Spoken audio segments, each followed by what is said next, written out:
Hi, I'm Stacy. Welcome to my channel. Today I want to talk about the mental and physical benefits of playing guitar. And you know what? That's just 2 chords, and that's probably all that it takes to get some of the benefits. So I'm going to jump into the details. From a mental health perspective, some of the benefits you get from playing guitar are going to be a reduced stress. You can also boost your mood and your confidence level.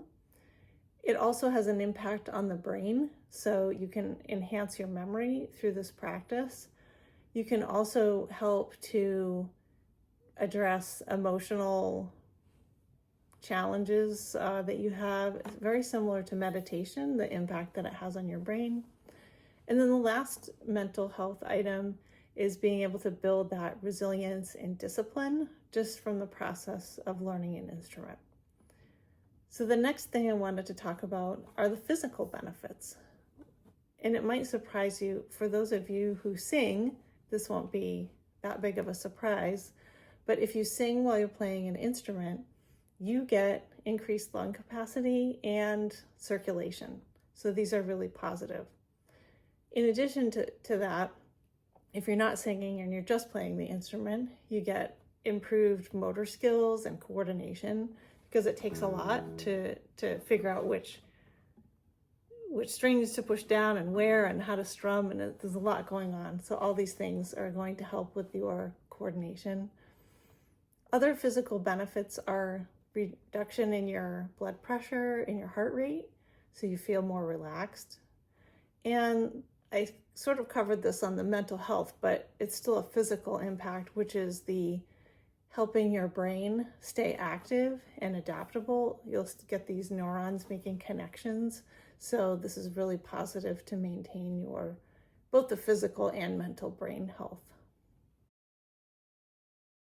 Now I want to talk to you about how you can incorporate guitar practice into your daily life and hopefully make that not only a positive experience itself, but then you'll get all these other benefits that I already talked about. The first thing I tell people is play songs that you like. Make sure you choose well in what songs you want to play. And while that might seem challenging to do, there are a lot of different apps out there that you can use. Things like Ultimate Guitar or Chordify. There's many, many more. I'm just mentioning those since those are a few that I've tried, but there's many more. So sort of finding the right application for you that will provide you music that's easy to print if you want to print it or if you want to use it electronically. But for me, I actually focus on just a few songs at a time. I'll typically have 3 to 5 songs that I'm working at any one time.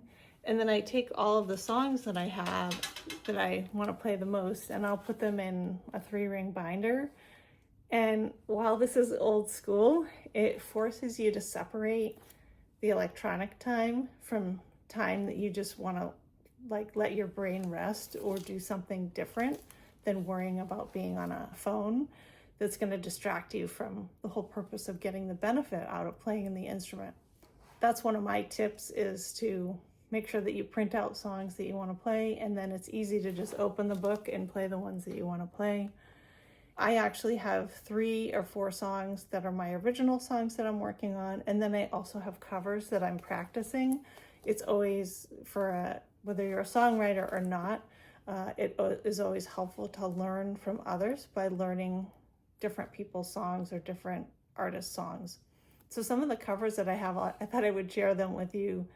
First one is an Eagles song, Take It Easy.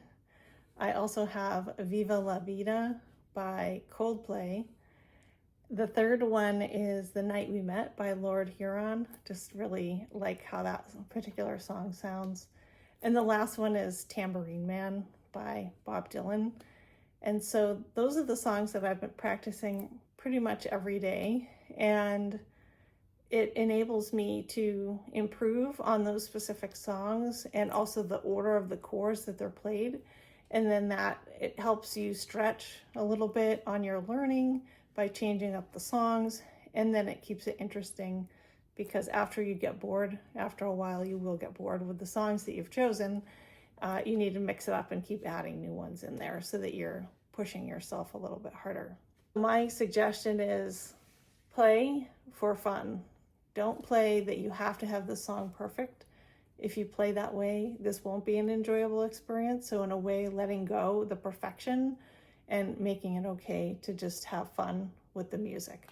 The last thing I want to talk about here is the playing itself. So for sure, you have to anticipate that when you're playing any of these songs, especially if they're new or they have chords that are more complicated than what you're used to playing up to this point in your journey of learning guitar, you need to just relax and have fun. Try to play it through. If you can't play it through, don't worry about it.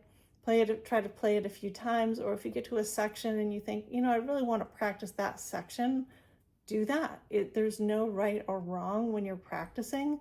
It's just about exercising the brain, exercising the learning of how to play the different chords and how to get the strumming the way that you want it. I want to challenge you all to take a chance and start practicing. Just allocate 15 minutes a day to practice songs that you really like. And if you're anything like me, the 15 minutes will turn into 45 minutes or an hour real quick. So just be careful of that. It can become a bit of an addiction in a way to play the music, but it's, like I said, is really beneficial for you, and it can improve many other, both the physical and mental aspects of your brain and your body and your life. I hope that this video was helpful for you. I hope that you can subscribe, and I will see you on a future video of playing guitar to both your mental I guess that's physical and mental together. Okay.